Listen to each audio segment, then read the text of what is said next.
এজন্য দুনিয়া বড়ই স্বার্থপর।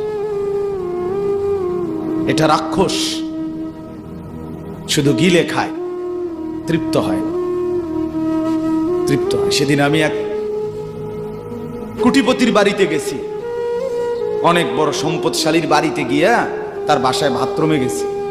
দেখি যে বাথরুমের যে দরজার যে সিটকারি লাগায়, তো সিটকারিটা আছে, কিন্তু সিটকারিটা যেটার মধ্যে লাগায় ছোট্ট বল্টু একটা, এটার মধ্যে লাগায় যেটার মধ্যে এটা নাই। মানে এবারে লাভ হইল কি, এটা কিদের মধ্যে লাগা, কথা বুঝছেন না আপনি? লকটার এই ছোট ইয়াটা যেটার মধ্যে লাগায়, আর এটা নাই। কারণ আমি বের হয়ে বললাম, হা ভাইয়া, এরই নাম দুনিয়া।